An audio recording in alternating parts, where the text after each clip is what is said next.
Hey, party people. Today we are talking with personal stylist and founder of Next Level Wardrobe, Cassandra Sethi. And I am so excited to have her because, listen, I have wanted to get a personal stylist on the channel to talk to you about all things like quality clothes, putting wardrobes together, personal styling, what styling is like working as a stylist is like. We're going to talk about how to shop, like how to figure out the fashion world of insanity and how to shop, what quality clothes even look like. We're going to talk about how to style, how to create your own wardrobe that really functions for you. We're going to find out a little bit about her business and how she helps people. I'm going to read her official bio because she is very accomplished and I like it. Okay, so Cassandra is a personal stylist for successful professionals. She is the founder of Next Level Wardrobe, a top-rated personal styling service in the US. She works with C-suite executives, CEOs of all ages, body types, and professional levels to align with their success with their style. I feel like we're going to learn a lot today. Learn a lot. Cassandra, will you please say hi to my YouTube audience and tell us a little bit about yourself? Yeah. Hi, everyone. I am thrilled to be here. I'm a fan of you, so excited to chat with you today. I am a personal stylist and image consultant. I am all about keeping great style simple. That's what I do in a nutshell, and focusing on the right things so you don't overbuy, you have great outfits, and you feel confident every day. I already feel confident what you're going to say because look at your backdrop. It's so together, it's so professional. It's got like this very beautiful but calming aesthetic. I am the absent-minded professor. Look at my organized chaos back here of too many things because I am an art supply junkie. One of these days, I'm going to be like Cassandra and have like this beautiful, soothing Zoom call background. A girl can Yes. Yes. Email me. I can help you. I can help you. Okay. So the first question of the day, how do you shop for high quality clothes? And how do you even determine quality? What are some key things to look out for? I know you have a fashion background. Can you start by telling us a little bit about what you used to do in the industry before you started this company? Yeah, absolutely. So I worked in the fashion industry for over 20 years. I have a Bachelor of Arts in fashion merchandising. I studied at London College of Fashion and then spent 20 years working in the industry. So most of my time was spent working in corporate headquarters. So I started off as an assistant planner. I then went to planning, then went to buying, merchandising. So I was all along the spectrum in the corporate world. I built Soul Cycle's retail business when they just had 5 studios, created that retail model, grew it to multi-millions of dollars, and then jumped over to Equinox, where I was a senior buyer for 90 plus locations that they had at the time. So as you can see, I was building assortments often, trying to identify what are those key sellers? Why do people like them? Why are they buying black over gray, and analyzing all the data, making sure they were all in the stores and helping clients build outfits too. All right. So back to the question. Yeah. Quality clothes, because, some of you may know this, but I already made a video called How to Shop for Quality Clothes a few years ago. And I literally walked stores and shot footage of things and like, look at this pilling. Like it's still new in a store and it's already pilling. Like what, things like that. And there were a lot of questions in the comment section wanting more information on how to shop. First of all, I will say, if you want quality clothes, stay away from fast fashion.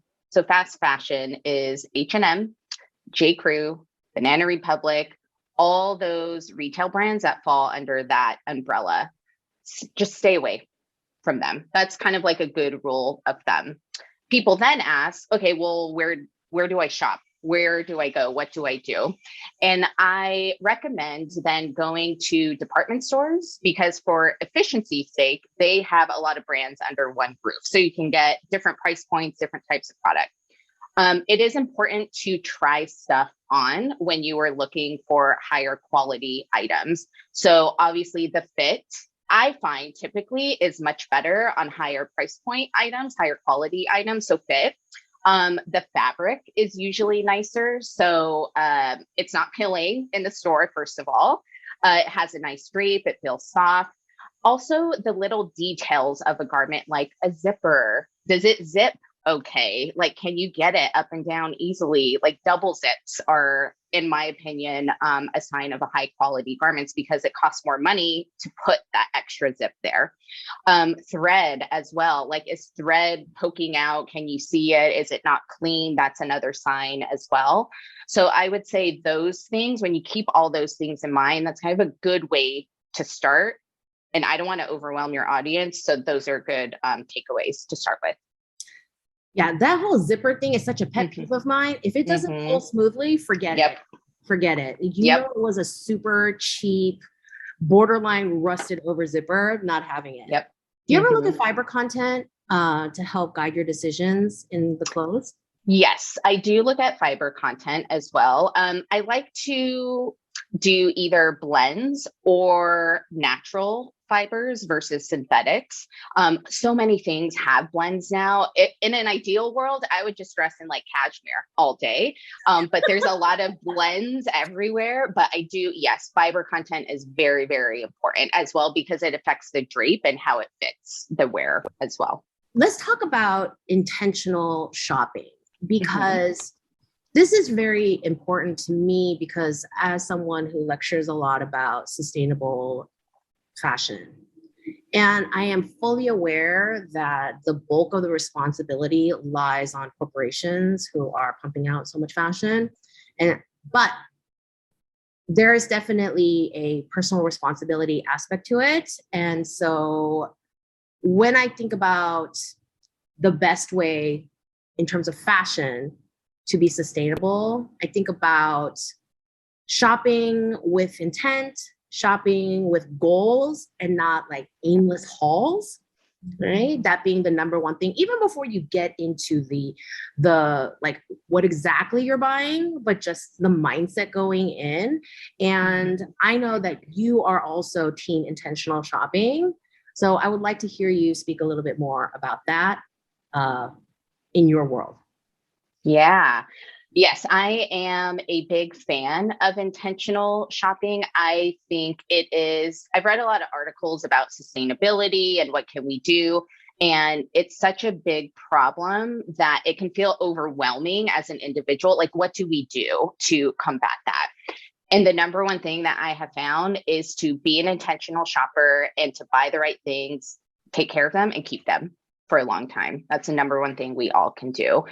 I would say what you mentioned, having a plan is really important because the retail industry exists to sell you product all the time.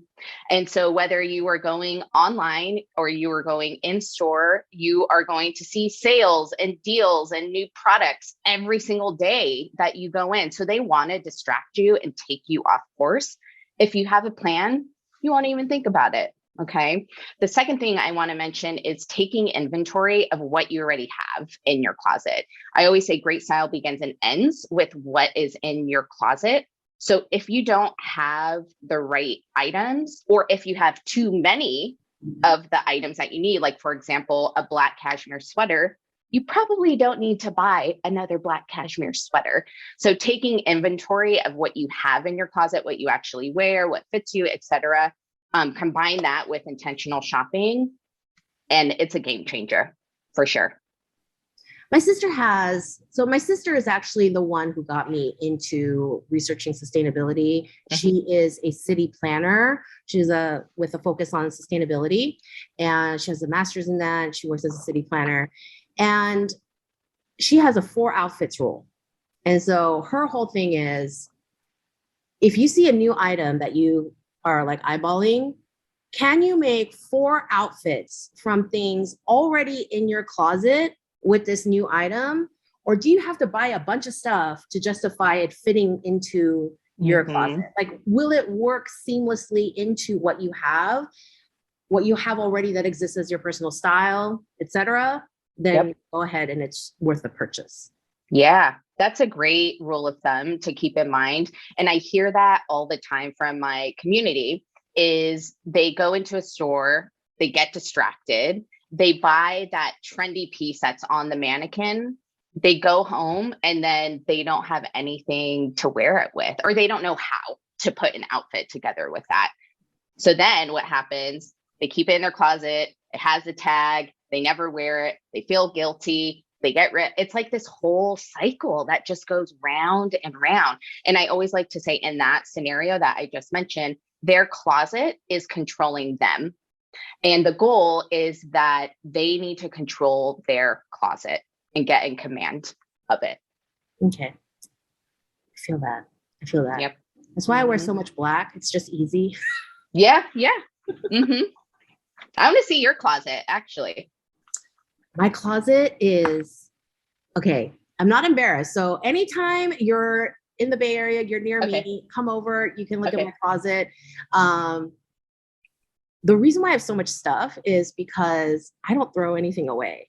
Because I know fashion always comes back in style. Yeah. And that weird thing is going to be trendy again. And I am meticulous about taking care of my stuff. I have shoes from high school because I take care of my things meticulously. So I have super old stuff. I have like 20 black tops because my universe, I don't even know if I'm going to keep this in the video, but my uniform was always a long sleeve black shirt like this one, and jeans and my ugly shoe of choice.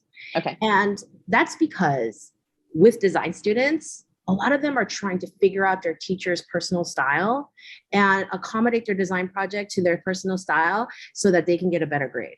Try to figure out what the teacher wants. And I don't teach like that.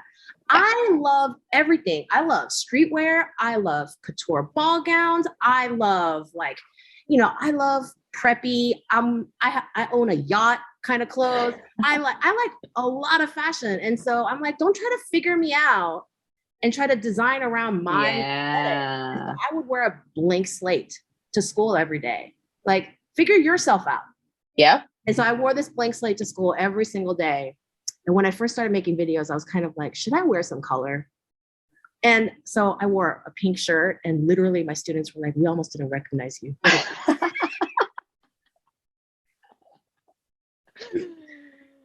They're like, did you buy this or did you own it? I owned it. So on the subject of intentional shopping, do you have any tips for how to curb impulse shopping? Because I know everyone loves a little retail therapy. Yeah.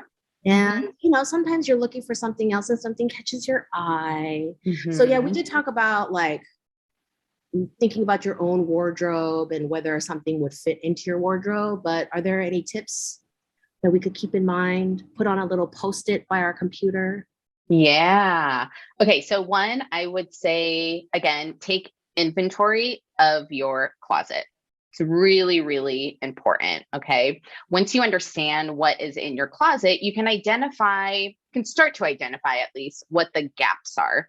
So when you go out or when you go online to a store and you're just kind of like browsing and stuff, you can either categorize like the sweater that you're looking at as a want or a need. And I think that's really important because it gives you confidence with like why you're buying it and how it's going to fit into your closet.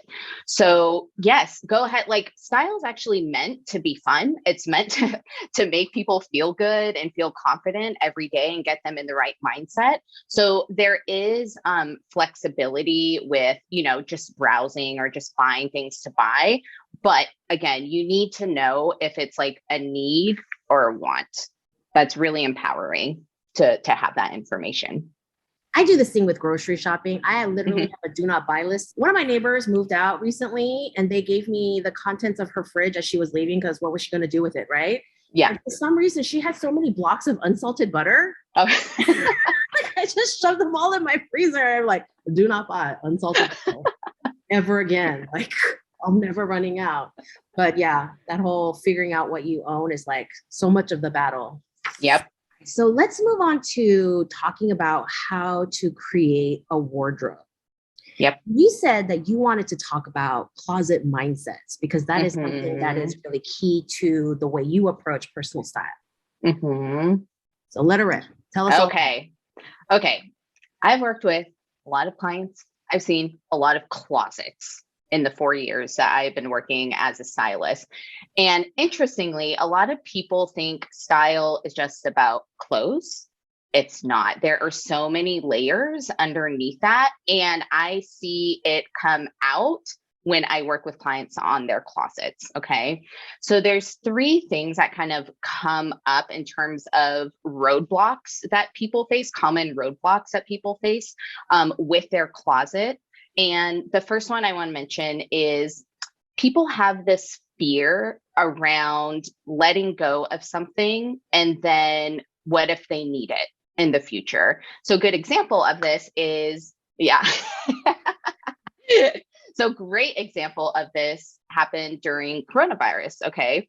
So we have been in this situation for almost 2 years. A lot of clients ask me, do I need formal dresses anymore? Do I need heels anymore? Right.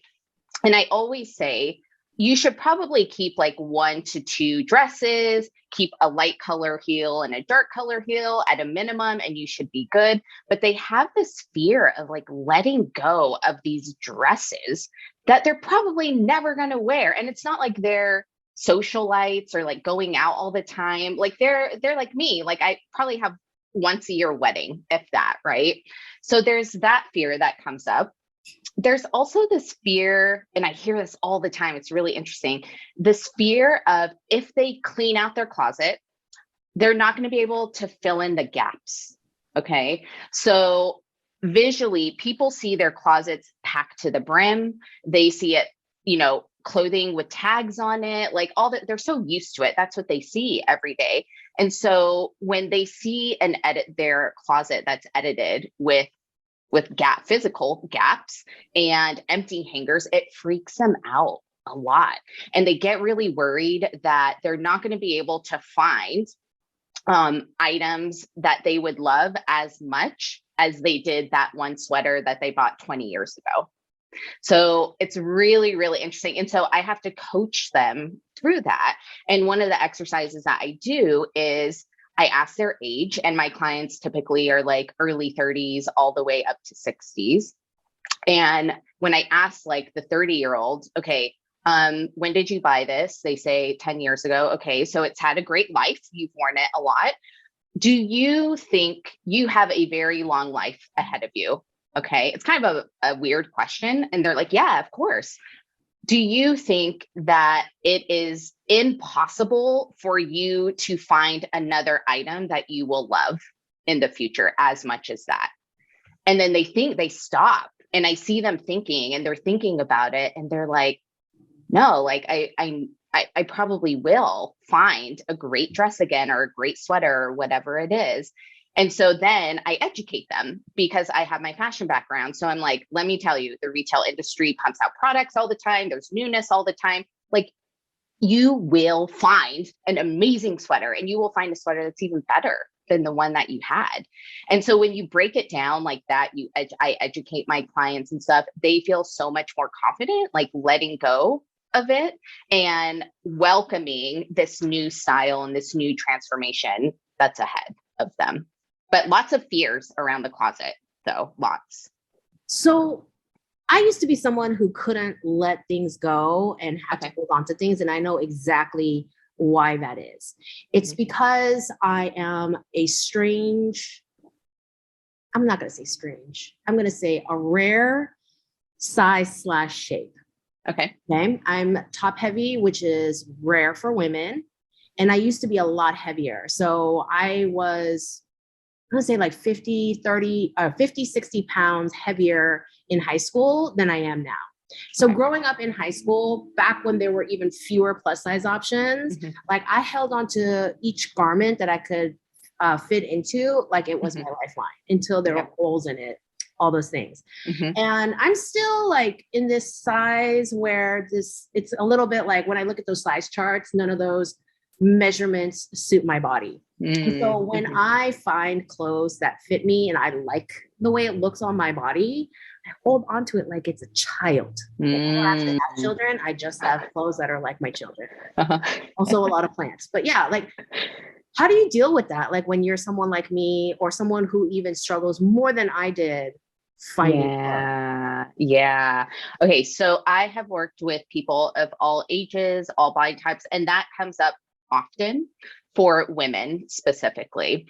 And what, again, the education piece comes into that. And you are very well versed with that. You know how the fashion industry works. But now there's like a lot of new brands out there for certain body types. There's lots of new fiber and fabric technology that has come out, new silhouettes as well.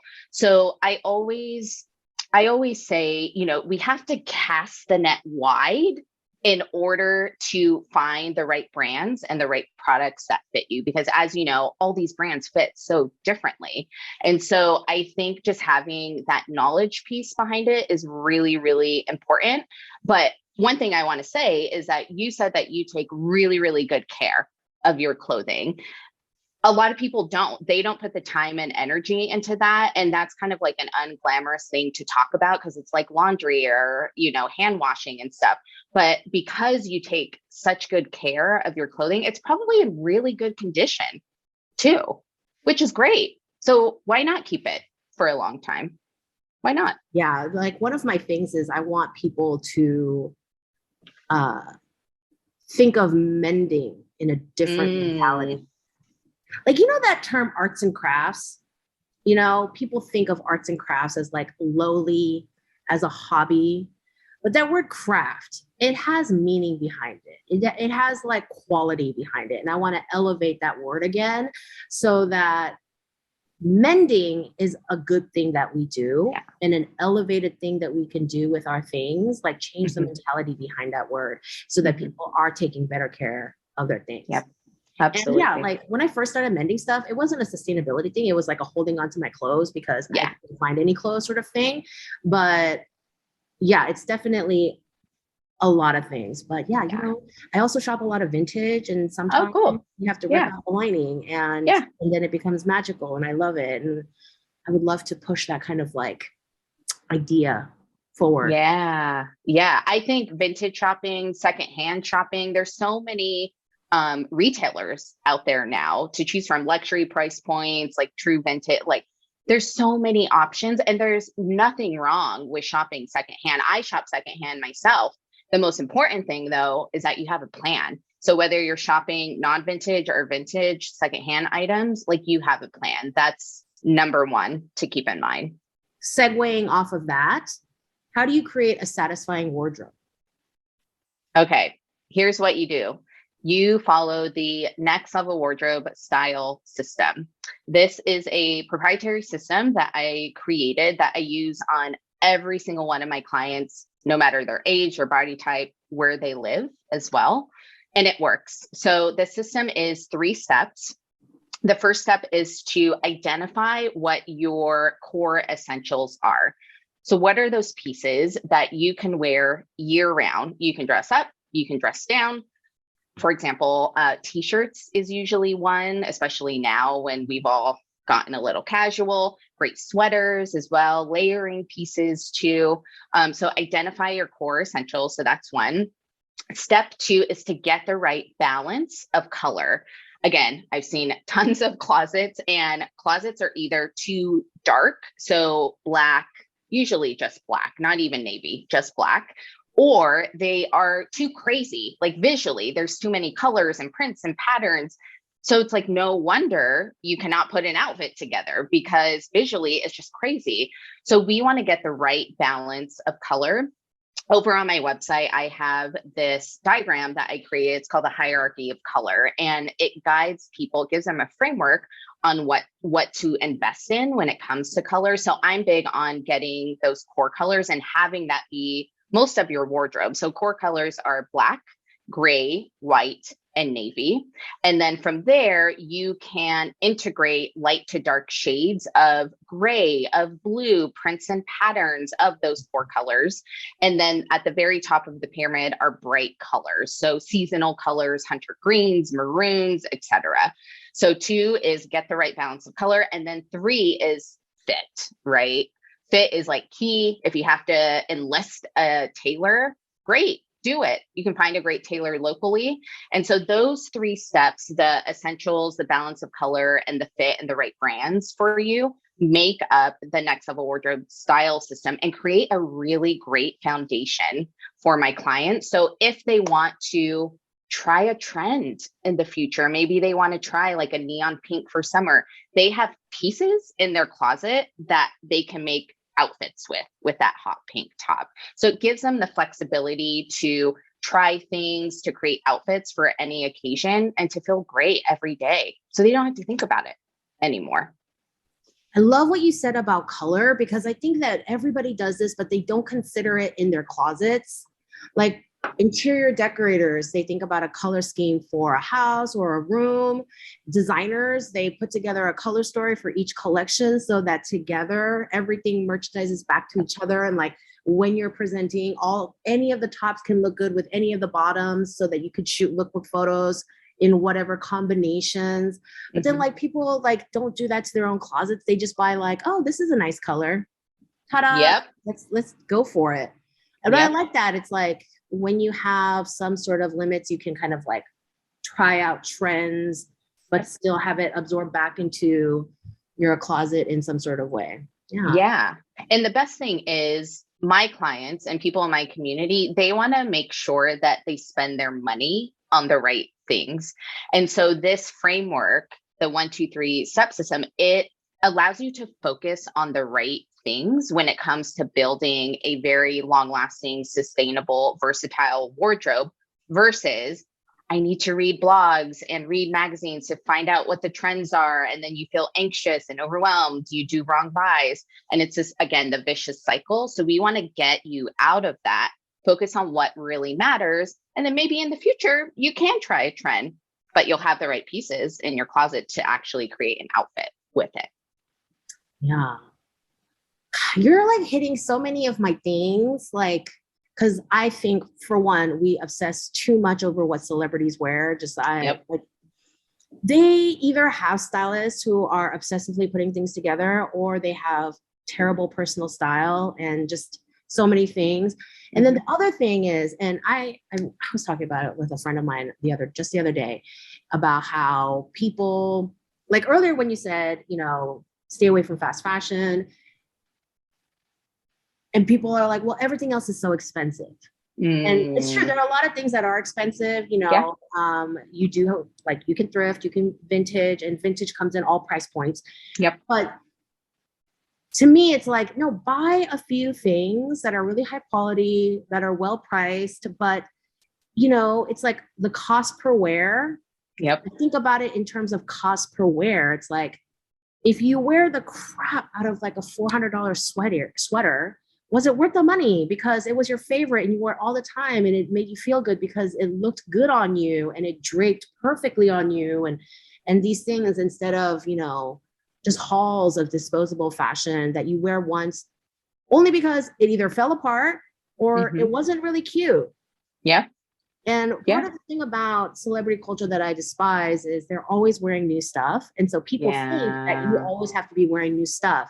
And I'm very comfortable wearing the same stuff all the time. Like, I feel I'm at this point in my life, I'm 42. I'm very comfortable in who I am now and my own personal style. I wear weird things sometimes. Like my fixation on pom-poms is like a funny little running joke on my Instagram. It's fine. I love pom-poms, but it's like, you gotta have to find yourself.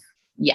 And not try to relate too much with these celebrities who their lives are different. The worst thing someone's ever done is start that whole stars. They're just like us. They're not like us at all.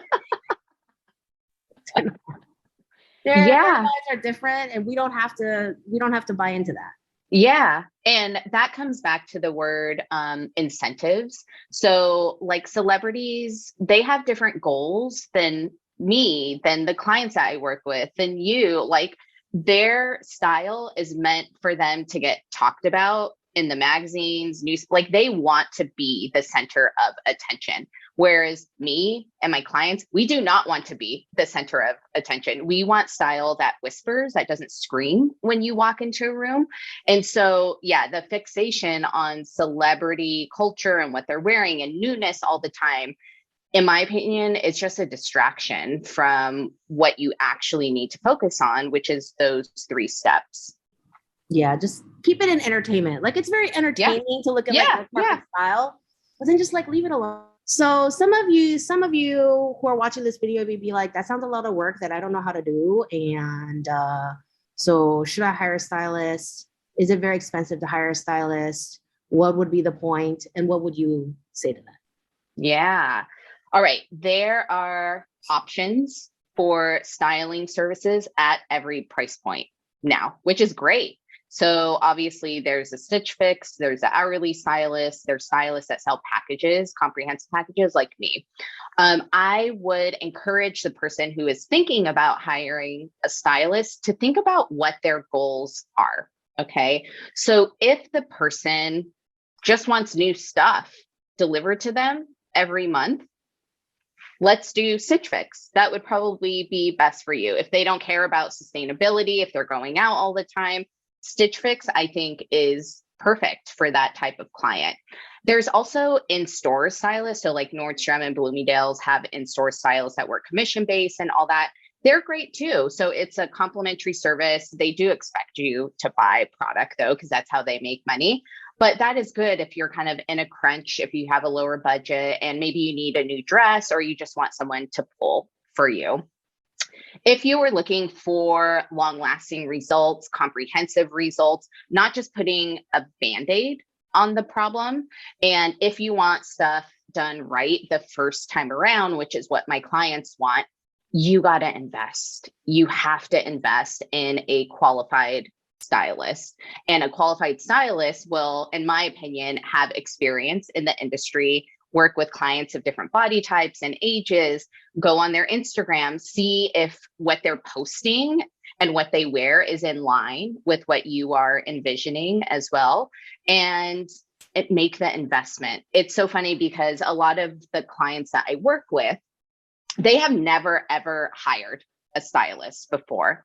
I do have a handful of clients who have like used Stitch Fix or Trunk Club, but they've never invested with a stylist who gets them comprehensive results.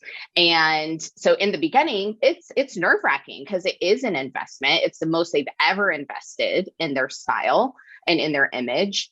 By the end of it, I mean, their life is transformed. And that's what really makes my job rewarding every single day. Because again, I work with people of all body types and ages. They have struggled for years with shopping. The fashion industry isn't relatable to them. They've given up, like all these super negative emotions. And I bring them to this place where they send me selfies every day. They text me when they get complimented. And you can just see kind of their whole aura kind of raise a few levels.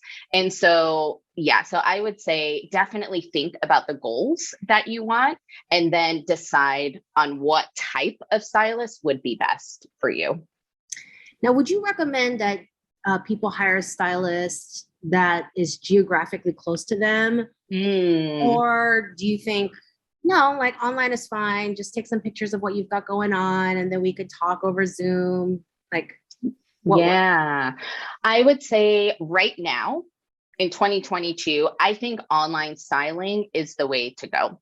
And I say that because the retail stores have been heavily impacted by COVID and their inventory levels. And typically what is happening, you go into a store, they don't have a good assortment. You go in, they don't have your size, they have to order it online anyways. So I think virtual styling is perfect for most people. If the person is really craving that in-person experience, which is very special, and I enjoy working with clients in person, I would say wait until the inventory levels get more robust in the stores and then work with someone in person. But for now, virtual is the way to go. Absolutely. Talking to you, it just seems like, styling and putting together your wardrobe and your closet and having good personal style. It's like one of those things where people, but especially, well, I think for men, people expect men to not know about these things and for it to be fine that they're not as presentable as women. Like they just wear a mediocre suit to work, call it a day if they do have one of those like so-called white collar office jobs. And then with women, the expectation is that they should know this stuff. And it's like cooking and cleaning. It's like women should just know this stuff. But my favorite thing is like cleaning TikTok, where people are sharing cleaning advice, because we should not be expected to know this. Just know it. Right. And they're sharing advice on what chemicals to not mix. What is the best technique to wash this? And it's like style, personal style, and looking good, putting together a wardrobe. These are things that women are expected to know magically. But it's like any other thing. There's going to be people who are good at it because they studied it and they thought about it, and they're intentional about studying this particular way of doing things. And so I think that there's like this roadblock with women in particular of like, I should know this myself. Yeah. Why should I hire someone for something I should already know? Yep. Yeah. But that's not necessarily the case.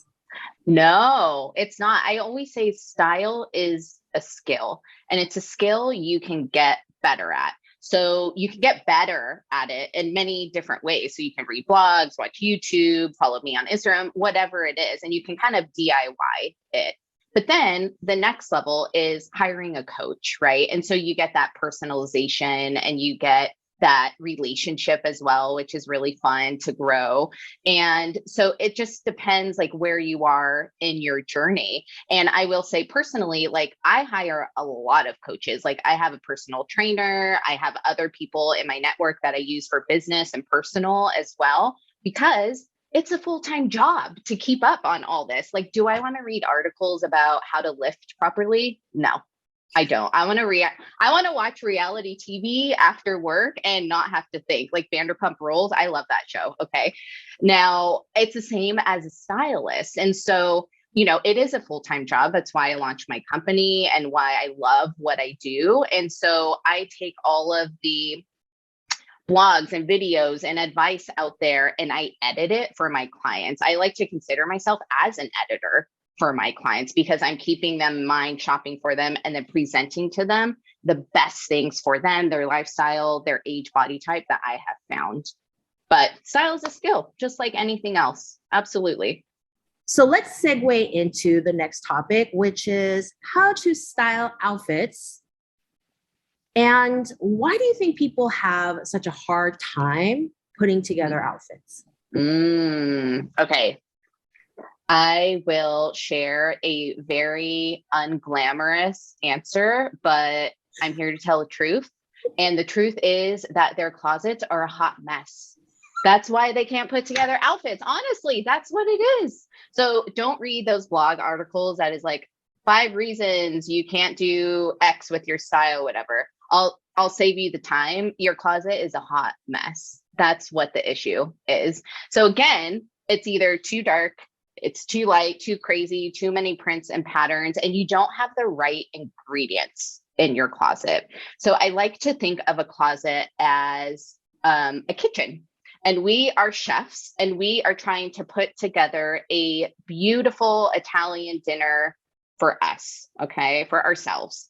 And we go to the closet and say we're going to cook spaghetti.